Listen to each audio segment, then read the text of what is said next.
Hi, my name is Oriana, 35 years old, a relentless investigative journalist who dares to expose the truth. A woman erased by her own family.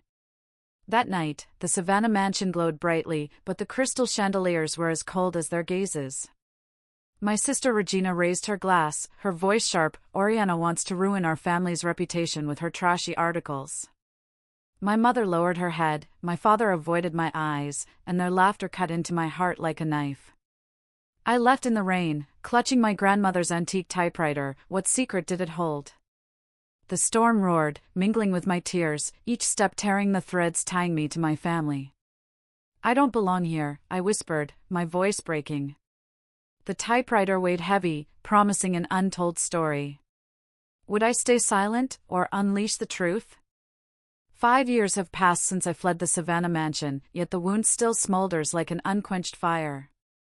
That night, Regina turned a family gathering into a courtroom, condemning me for my exposés on corruption. No one defended me, and I ran, carrying only my grandmother's antique typewriter. The sole relic of resilience. Now, in a small Atlanta apartment, I've built a new life, where sleepless nights of writing are the light that banishes the shadows of my past. But the pain clings, like ink seeping into paper. One dreary morning, as coffee steamed, an envelope slipped under my door, its cream paper stark against the worn wooden floor. My mother's elegant handwriting gripped my heart, memories of her silence surged, sharp and raw. I tore it open, hands trembling. Inside was a gold-embossed invitation to Regina's engagement to Harry, a stranger's name that sparked vague anger. You are cordially invited. Invited to what? Another act in the family's charade that erased me? Tucked behind the invitation was a small, folded note, my mother's hurried ink, *I miss you, Oriana. They don't know I wrote this. Come home, just once, *. The room spun, as if the floor tilted. I sank into a chair, the note quivering in my hand. Home. The word was a blade, conjuring a place where my dignity was stripped bare. Savannah wasn't home, it was an arena where I lost without fighting. My mother's words, though desperate, pierced like thorns, stirring pain I thought I'd buried. I wanted to burn the note, let its ashes sweep away the memories, but a part of my heart hesitated. Forgive? Regina didn't deserve it, and my mother's weakness was its own betrayal. Yet come home gnawed at me. Could I face them, not to heal, but to reclaim what they stole? I looked at the typewriter on my desk, its black iron frame glinting under the lamp, a lighthouse in my storm. My grandmother had used it to write forbidden truths, her voice still echoing, "Write, Oriana, even if the world turns its back." I touched the keys, feeling the weight of time, and suddenly, a hidden compartment sprang open. A brittle, yellowed page fell out, my grandmother's unfinished article, accusing the family's media empire of toxic waste dumping. My heart raced as I read. They silenced me, but the truth will live on. A handwritten note at the bottom chilled me. They made me disappear. The discovery hit like thunder. My grandmother, who passed her flame to me, was also erased by this family. They didn't just abandon her, they buried her legacy, her voice, her soul. I clutched the page, tears blurring the ink, and collapsed to the floor. The air in the apartment grew heavy, bearing the weight of 2 betrayed lives. I wasn't alone, her pain mirrored mine, a cycle of erasure spanning generations. But she stayed silent, while I still breathed, still held the pen. I wept, sobs tearing through my chest, not from weakness, but from grief for her, for me, for what our family destroyed. Yet amid the tears, a spark flared, small but fierce. Her words echoed, "Right, even if they turn away." Her article was a torch passed to me, daring me to carry on. I saw her eyes, blazing with defiance, her strength seeping into my veins. The typewriter hummed, its keys whispering, urging me to act. But how? The invitation lay there, Regina's engagement a glittering trap. Returning to Savannah meant facing her, the woman who made me invisible. It meant entering a room of eyes that once crushed me, risking the life I'd built. I could tear up the invitation, let Atlanta shield me from the past. But my grandmother's article, my mother's plea, and the fire in me wouldn't let me run. Could I wield that torch, not to forgive, but to burn through their lies? Could our truth, hers and mine, shatter the facade Regina built? I touched the typewriter, its keys cold yet alive, and knew I wouldn't stay silent. I just didn't know the path, or the cost. After grappling with the invitation and uncovering my family's secret, a fire smoldered in my heart, not pain, but resolve. The engagement invitation was a wordless challenge, but Harry, Regina's fiancé, was a mystery I couldn't ignore. I didn't yet know if I'd confront Regina or stay silent. But I needed to understand Harry, the man caught in the chess game between me and my family. I opened my laptop, its blue glow filling the room like an invitation from the shadows.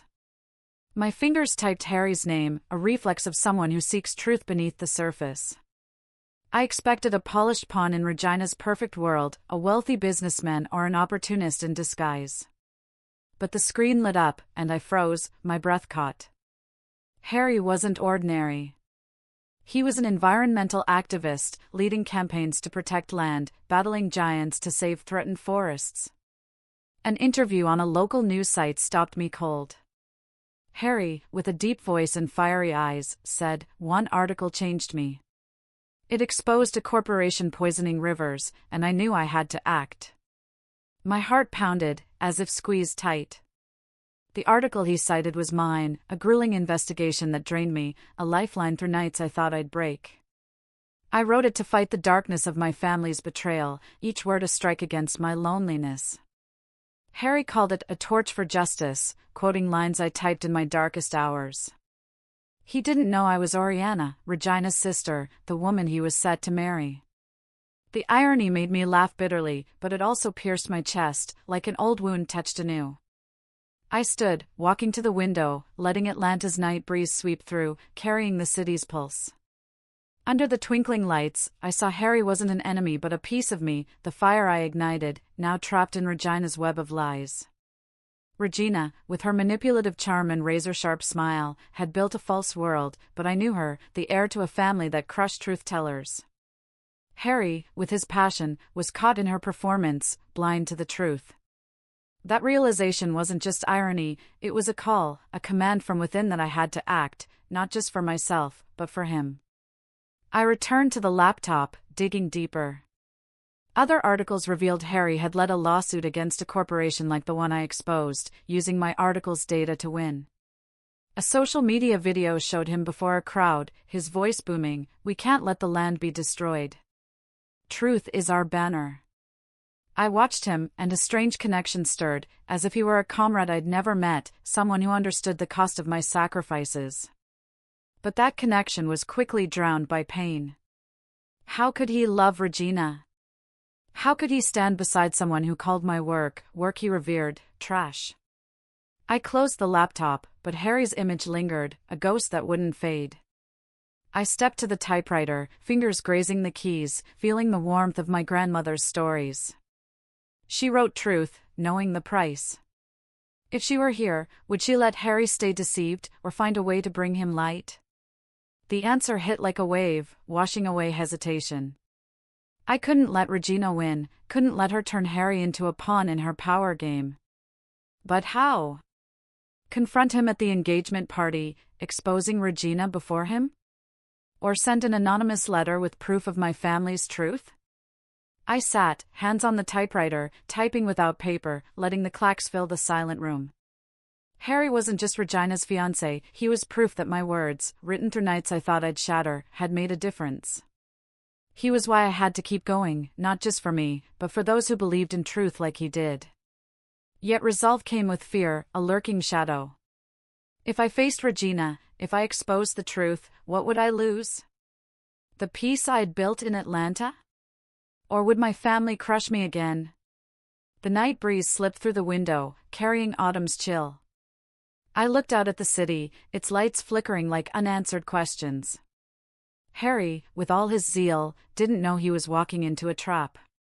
And I, with the fire in my heart and my grandmother's legacy, couldn't stand still. The typewriter fell silent, but it had spoken enough. I would find a way to bring Harry the truth, whether through a confrontation or a whisper in the dark. But thinking of Regina, her knife-sharp gaze, I knew the path would be thorny. Truth is a flame, but sometimes, it burns the one who carries it. In the days after learning Harry admired my article, I couldn't let Regina keep weaving her web of lies, couldn't let Harry, a kindred spirit of truth, stay trapped in her charade. The engagement invitation, once a threat, became an opportunity. A door to step into Savannah's arena, not as a victim, but as a warrior. I stood before the mirror, dim light casting shadows on my face, my eyes sharper than I recalled. I chose a simple black dress, understated but a reminder that I wasn't the girl they crushed 5 years ago. A necklace with a typewriter pendant, my grandmother's final gift, rested warm against my skin, a talisman. In my bag, I carried evidence, journalism awards, thank you letters from communities, videos of people saved by my work, and most crucially, my grandmother's unfinished article, a condemnation of the family's media empire. These papers weren't just proof, they were weapons, sharper than any taunt Regina could hurl. The Savannah Hotel hosting the engagement party gleamed like a palace, golden lights masking the darkness within. I stepped inside, my heels clicking on the marble floor like war drums. The crowd, in suits and silk gowns, turned to stare, their eyes a mix of curiosity and disdain. Regina stood at the center, radiant in a white dress, her smile carved perfection. Beside her was Harry, dapper in a tuxedo, but his eyes held unease, as if sensing the storm approaching. I took a deep breath, letting it push back fear, and walked toward them, each step a declaration of war.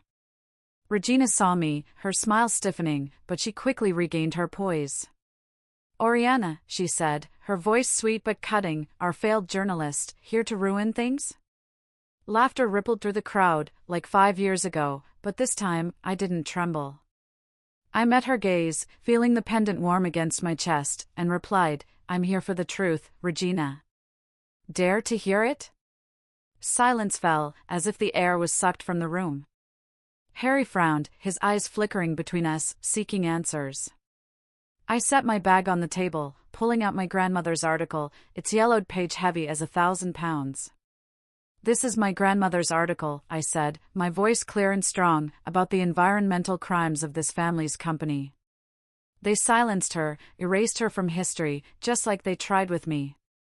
I read the final lines aloud, "They silenced me, but the truth will live on," the crowd stilled, whispers fading.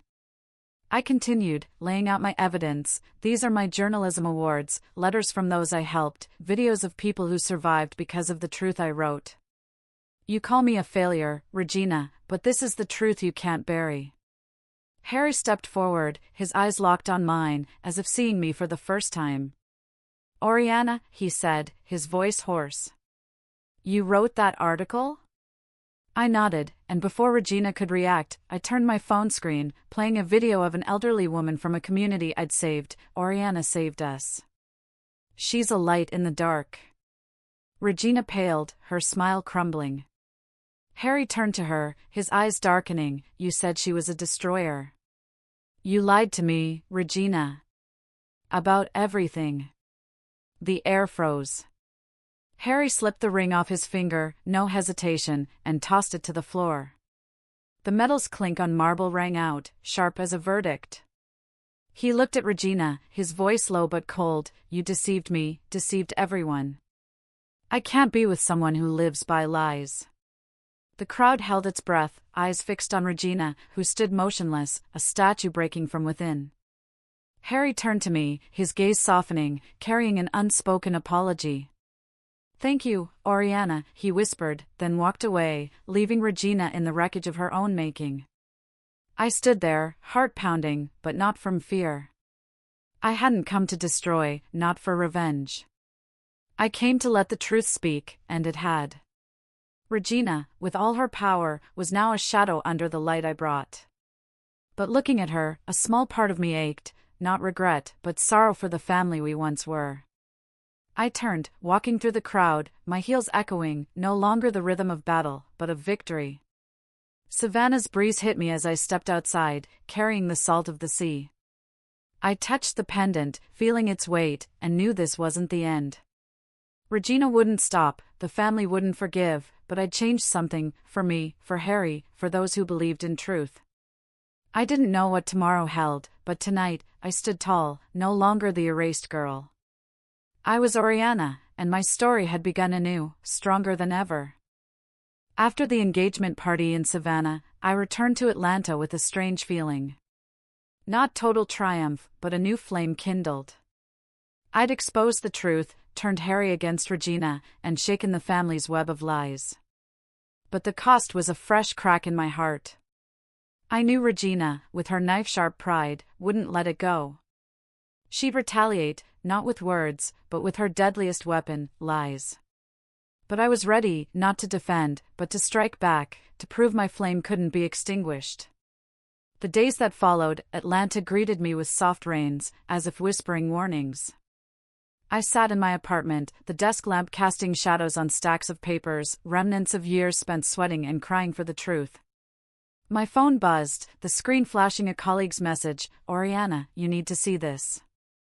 I opened the link, and my chest tightened. An online article screamed, "Journalist Oriana, fraud or maniac?" It was a merciless attack, accusing me of fabricating investigations, branding me an unstable attention seeker. More articles followed, like wolves on the hunt, spreading across social media at lightning speed. I recognized the fingerprints of a notorious PR firm, one my family used to bury scandals, and it wasn't hard to guess who was behind it: Regina. I stood, pacing the room, anger flaring like fire through dry wood. "Not again!" I shouted, the echo ringing in the quiet space. My apartment, once a sanctuary, was now a battlefield, and I was a warrior with no retreat. Regina wanted to erase me, as she and the family did to my grandmother, but this time, I wasn't the girl fleeing in the rain. I sat, opened my laptop, and called Lila, my best friend, the light in my darkest hours. "Lila, I need your help," I said, my voice firm but trembling with emotion. Lila, with the sharpness of a freelance journalist, agreed instantly. "Let's show them the truth, Oriana. We've got this." We worked through the night, the laptop's glow our only light. I gathered evidence, journalism awards from years of toil, thank you letters from communities I'd helped, contracts with reputable outlets, and emails confirming my sources. Lila suggested a video, not to justify, but to tell my story in my voice. I sat before the camera, light on my face, feeling exposed yet powerful. "They call me a fraud," I said, tears streaming but my voice steady, "but here's the truth, I write for those without a voice. They want to erase me, but the truth never stays silent." I spoke of sleepless nights, dangers I faced, and my grandmother's legacy, not mentioning her article, but letting her spirit infuse every word. We posted the article on my blog, with documents and the video, a declaration of war into the darkness. But what I didn't expect, a twist that changed everything, was a response from a stranger. A former employee of the family's company, who worked under my grandmother, emailed me, "I know your grandmother's article." It was real. The company hid the toxic dumping, and I have proof. He sent internal records, confirming every detail she wrote. I read, my heart racing, as if she stood beside me, smiling. This wasn't just a counterattack, it was justice, for me and for her. Our post spread like wildfire across a dry field. Colleagues, readers, and strangers shared the video, their comments fueling a wave with the hashtag #OrianaSTruth. The PR firm, facing undeniable evidence and public pressure, backed off, leaving Regina alone. The family's company partners began to pull away, contract cancellations ringing like death knells for her empire. I sat at my laptop, watching notifications flood in, feeling a strange sensation, not triumph, but release. I hadn't just defended myself, I'd revived my grandmother's legacy, letting her truth echo through time. But as the desk lamp dimmed and the apartment sank into darkness, I touched the typewriter pendant, feeling its warmth like a breath. Regina may have lost this battle, but I knew she wouldn't stop. My family, with their toxic pride, would find another way to drag me down. I wasn't afraid, but I was weary. Fighting for truth was my path, but it was never easy. I stepped onto the balcony, watching Atlanta's lights flicker like fallen stars. The truth was aflame, but it left ashes. I'd won, but the cost was a new loneliness, a void victory couldn't fill. Lila called, her voice bright. You did it, Oriana. You're the light. I smiled, but tears rolled down my cheeks. Light? Maybe. But that light had to burn, and sometimes, it consumed its bearer. I looked at the sky, thinking of Harry, my grandmother, and those I'd never met but who'd need my truth. I'd keep writing, even if the world turned away, because the truth wasn't just a flame, it was the blood in my veins. In the days following my victory over Regina's smear campaign, Atlanta became a new sky, where I found light amid the scars. Regina and the family may have retreated, but I knew reconciliation wasn't my path. Instead, I chose to redefine myself, not through forgiveness, but through what I could create from the ashes. One afternoon, as Atlanta's sunset burned red, I got a text from my mother. Not a long letter, just a few lines. *I want to see you. Forsyth Park, tomorrow. *I stared at the screen, fingers hesitating over the keys. My mother, with her years of silence, was part of my pain. But something in her invitation, not a plea, but simple sincerity, made me agree. I arrived at the park, where oak trees cast long shadows, and saw her on a bench, her hair grayer than I remembered. She stood, eyes brimming, and handed me a small, worn leather journal. Your grandmother's, she said, voice choking. I was wrong to stay silent. I'm sorry. I took the journal, its weight like a lifetime. I hugged her, a brief but real embrace, and said, I forgive you, Mom. But I'm not coming back. She nodded, tears falling, and I knew she understood. I wasn't rejecting family, I was rejecting the cage they'd built around me. I left the park, journal in hand, and as the sunset faded, I sat in a small cafe, opening it. Pages filled with my grandmother's handwriting, not articles, but a diary of her thoughts, dreams, and pain. One line stopped me, tears falling. Oriana, you are my flame. Don't let them extinguish you. I wept, not from sorrow, but pride. She, though erased, had left me, and I'd brought her back through my actions. My life changed after that, quietly but profoundly. A national newspaper offered me a job, editor, not just a role, but a chance to shape world-changing stories. I signed, not for fame, but to pass my grandmother's flame to others. I began hosting community journalism workshops, standing before young faces with dreams and fears like mine once were. In one workshop, under stage lights, I shared my story, not as a hero, but a survivor. They tried to erase me, I said, voice catching but firm, but I rewrote my story. You can too. The crowd applauded, but I didn't need applause, I needed them to believe truth was power. That night, I stood on my apartment's balcony, watching Atlanta glow like a canvas of light. The breeze carried a chill, but I wasn't alone. I touched the typewriter pendant, feeling its warmth, as if my grandmother were here. They wanted to erase me, I whispered, but I wrote an immortal story. Those words weren't just a statement, they were a vow, to her, to Harry, to those I'd yet to meet but who'd need me. But light doesn't hide the dark. I knew Regina and the family wouldn't vanish, they might be waiting, plotting to pull me down. I wasn't naive enough to think victory was permanent. But I was no longer afraid. Every article I wrote, every workshop I led, was a brick in my fortress, where truth was not just a weapon, but a foundation. I thought of my mother, our brief hug, and realized forgiveness didn't mean forgetting, it was how I freed myself from their chains. Atlanta, with its uneven streets and sleepless lights, had become home, not because it was perfect, but because it's where I found myself. I looked at the sky, stars twinkling like untold stories. I was no longer the girl fleeing Savannah, no longer Regina's or the family's victim. I was Oriana, bearer of my grandmother's torch, writer of lines that couldn't be erased. The war might not be over, but I'd won the greatest battle, I'd reclaimed myself, and no one could take that away. Sometimes, I dream of my grandmother, not in pain, but in light. She stands by her typewriter, smiling, saying, "Keep writing, Oriana." I wake, not with tears, but a smile. I'll write, not just for her, but for all those erased, those needing a flame to guide them. And as I stand on the balcony, watching the city shine like pages inked with justice, I know my story, and theirs, will never end. Oriana's story teaches us that even if family or society erases you, you have the power to rewrite your story. Truth, though painful, is the flame that carries you through darkness, redefines you, and inspires others.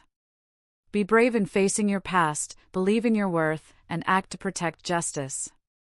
Take action today, share your story, however small, to light the way for someone else. Like and subscribe to support us. Your encouragement fuels us to create more meaningful, inspiring content.